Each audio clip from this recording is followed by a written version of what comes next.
Good evening everyone. सो बात कर लेते हैं मार्केट ने आज कैसे काम किया, हमने क्या डिस्कशंस कर रखे थे। सो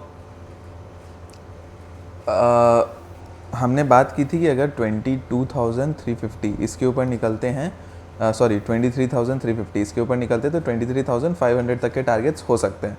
बट मार्केट ने धोखा दे दिया फर्स्ट कैंडल में 350 के ऊपर गई, फिर रिजेक्ट किया। तो यहाँ पे एंट्री बनी थी, इस जगह पे मैंने बनाई थी, यहाँ तक आए, उसके बाद ट्रेलिंग एसएल हिट, सिंपल। ठीक है, तो ज़ीरो प्रॉफिट ज़ीरो लॉस, कुछ नहीं रहा। ठीक है, तो ये बन गया ऐसे तो कुछ रहा नहीं। एंड होता है, ऐसा दिन भी होते हैं क्योंकि आपने काफ़ी दिनों से अच्छे खासे प्रॉफिट्स बने हैं, 2-3 दिनों से। तो एक दिन आपको नो प्रॉफिट नो लॉस में निकलने में कोई दिक्कत नहीं है। आपकी कम से कम लेवल के ऊपर मार्केट जब निकली, आपने ट्रेलिंग एसएल अगर लगाया होगा तो ट्रेलिंग एसएल ही हिट हुआ होगा। ठीक है, और अगर किसी ने होल्ड भी कर लिया हो तो मार्केट ने वापस मौका दिया आपको निकलने का, सिंपल है। तो अगर आप निकल गए तो वेल एंड गुड, नहीं निकले तो फिर कुछ कह नहीं सकते। आपको अपने ऊपर काम करने की बहुत ज़्यादा ज़रूरत है, आपको डिसिप्लिन में आने की बहुत ज़्यादा ज़रूरत है। ठीक है, आप देखोगे डाउन साइड में कोई खास ट्रेड बनी नहीं। ये 2 कैंडल में नीचे आया, फिर ऊपर खींचा, फिर पूरे दिन साइडवेज, फिर लास्ट में जाते जाते 2 कैंडल में नीचे। तो कुछ खास इधर भी नहीं बना। यहाँ पे किसी ने ट्रेड एग्जीक्यूट किया होगा 300 के नीचे, तो ये यहाँ पे फिर भी आपको कुछ मिल गया होगा 70-80 पॉइंट, बट अदरवाइज़ और कुछ नहीं थी मार्केट के अंदर। अब आपसे एक रिक्वेस्ट करूँगा कि आप अगर न्यू व्यूअर हो, सब्सक्राइब नहीं कर रखे हो तो सब्सक्राइब कर लीजिएगा। मोटिवेशन मिलती है इससे, हमें भी काम करने का मन करेगा, फिर एनालिसिस वीडियोस बनाने का मन करेगा। नहीं तो फिर धीरे धीरे वो मोटिवेशन ख़त्म होने लगता है, वो किल होने लगता है, राइट। लाइक कर दीजिए वीडियो को। लाइक करने से क्या होता है, यूट्यूब इसको थोड़ा सा बढ़ाता है, काम को प्रमोट करता है। ऐसे तो मतलब खास ऐड जब तक नहीं स्टार्ट हो तब तक नहीं करेगा, बट स्टिल लाइक करते हो तो थोड़ा रीच बढ़ता है, तो वो भी करो, हेल्प मिलती है। एंड शेयर करके चल सकते हो, जो आप खुद ही रीच बढ़ा सकते हो शेयर करके, राइट। तो करो, हेल्प मिलेगी, आपके लिए भी अच्छा, मेरे लिए भी अच्छा। सीखोगे आप भी कुछ नया नया, हम भी कुछ सीखेंगे एवरीडे मार्केट से भी, राइट। और जो सीखूंगा मैं तो आपको भी सिखाऊंगा, तो आपको भी हेल्प मिलेगा। आपको मतलब देखो, जो खुद की गलतियों से सीखता है ना, वो एक अच्छा प्लेयर होता है, राइट। जो दूसरों की गलतियों से सीखता है वो ज़्यादा बड़ा प्लेयर होता है। तो दूसरों की गलतियों से सीखना स्टार्ट करो। अगर मैं कोई गलती कर रहा हूँ, मुझसे कुछ सीखोगे तो वो है। मैं खुद दूसरों की गलतियों से सीखता हूँ, खुद की गलतियों से भी सीखता हूँ। ऐसा नहीं है आप खुद की गलती हमेशा खुद की गलती होगी ही नहीं। आप खुद की गलती से सीखोगे तो सीखोगे बहुत कुछ ऐसा। आप दूसरों की गलती से सीख के आप अपने टाइम पे उस चीज़ को बहुत रिड्यूस कर सकते हो, उस रिस्क को और उस गलती को, राइट। तो ये चीज़ बहुत इंपॉर्टेंट है, तो आपके लिए फ़ायदे का सौदा रहेगा। ठीक है, नाउ कल के लिए हम लोग क्या प्लान कर सकते हैं। कल के लिए एक ये लेवल मार्क कर लो। ये लेवल क्या आता है, 23,300। ठीक है, पूरे दिन मार्केट ने इधर सपोर्ट लिया है एंड लास्ट में यहाँ पे रेजिस्टेंस खाया है। तो अगर मार्केट आपको इस लेवल के आसपास मिलती है, यहाँ से रेजिस्टेंस खाती है, तो आप यहाँ पे सेलिंग करके चल सकते हो 23,220 तक के लिए, 80 पॉइंट्स यहाँ पे। और 23,200 टूट जाता है तो आपको यहाँ पे फर्स्ट टारगेट 160 एंड फिर यहाँ पे 23,080 तक का भी टारगेट देखने को मिल सकता है।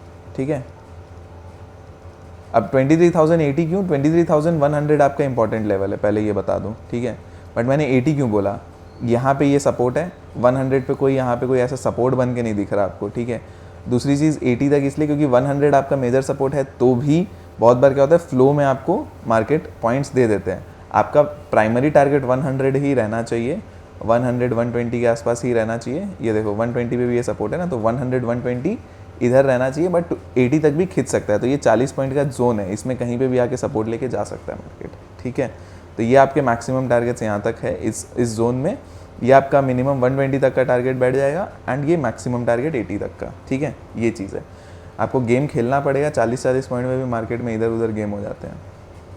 ठीक है, नाउ 300 के ऊपर निकलते हैं तो आप फर्स्ट टारगेट आपका 360 रहेगा एंड उसके बाद 400 तक के लिए भी हम लोग जा सकते हैं। ठीक है, 400 क्रॉस करने लगता है ना, तब आपको 22,500, 420 क्रॉस करेगा तो 22,500 तक, 23,500 तक के भी टारगेट्स देखने को मिल सकते हैं। ठीक है, नेक्स्ट आते हैं अगर बैंक निफ्टी में, तो बैंक निफ्टी में भी पूरे दिन रेंज में रहा। यहाँ पे एक कोशिश करी थी मार्केट ने एक पैटर्न बना के ट्रिपल बॉटम टाइप्स, ये देखो यहाँ पे एक डबल बॉटम बना के ट्राई करी, नहीं हुआ।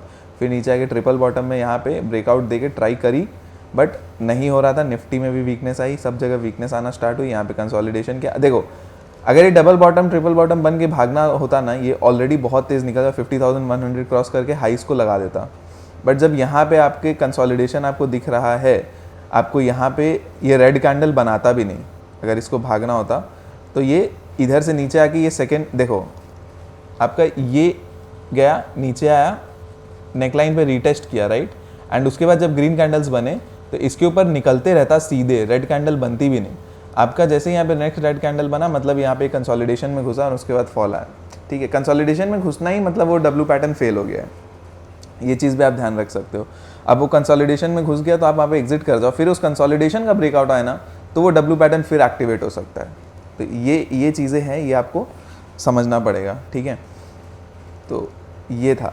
अब बैंक निफ्टी में क्या कर सकते हैं हम लोग, बैंक निफ्टी में 50,100 इसके ऊपर निकलते हैं तो 50,200 एंड 300 तक के टारगेट देखने को मिल सकते हैं। 250 आज का ही हाई, आई थिंक 250 300 तक के लिए हम लोग देख सकते हैं टारगेट। डाउन साइड में क्या है, अच्छा बैंक निफ्टी में और एक भी ये कर सकते हैं, 49,900 के ऊपर आप 50,000 देखोगे, 50,000 के ऊपर निकलते हो 100 एंड 200। बट मैं नहीं प्ले करूँगा, इस रेंज को मैं नहीं प्ले करूँगा, मैं 50,100 के ऊपर ही कुछ प्ले करूँगा। और डाउन साइड में देखो यहाँ पे बार बार यहाँ पे सपोर्ट ले रखा है, तो 49,600 ये लेवल है।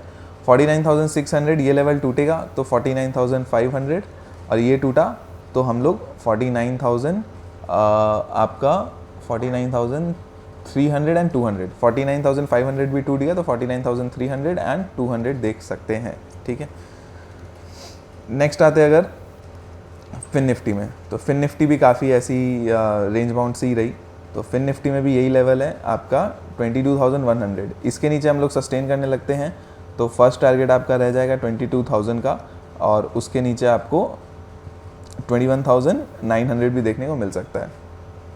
अपसाइड में क्या है, अपसाइड में मैं इस लेवल के ऊपर प्ले करना पसंद करूँगा जो कि 22,250, इसके ऊपर 22,300 एंड 350 तक के टारगेट्स मिल सकते हैं। आप 300 आपका प्राइमरी टारगेट होगा 100 पॉइंट का, उसके बाद। अब फिन निफ्टी में और एक प्रॉब्लम क्या, कल एक्सपायरी है, तो एक्सपायरी एंड रेंज बाउंड आज के दिन आपने देख ही लिया। बैंक एक्स की एक्सपायरी थी, range bound. Mid cap Nifty की एक्सपायरी थी, स्टार्टिंग में एक इनिशियल मूव मिला, उसके बाद फिर धीरे धीरे रेंज बाउंड, राइट। तो फिन निफ्टी की एक्सपायरी में भी आप एक्सपेक्ट कर सकते हो, क्योंकि लास्ट वीक क्या थी, एक्स्ट्रा ऑर्डिनरी वीक थी, ठीक है। एक्स्ट्रा ऑर्डिनरी वीक थी क्योंकि इलेक्शन रिजल्ट्स के टाइम थे, तो लास्ट वीक में मूव आपको तगड़े मिले हर एक्सपायरी के हिसाब से सब कुछ। बट अब क्या है, वापस मार्केट नॉर्मलाइज होना स्टार्ट होगा। अब बजट के बाद वापस से मार्केट बजट वाले वीक में काम करना स्टार्ट करेगा, तो अभी आपको वापस से उसी जोन में आना है।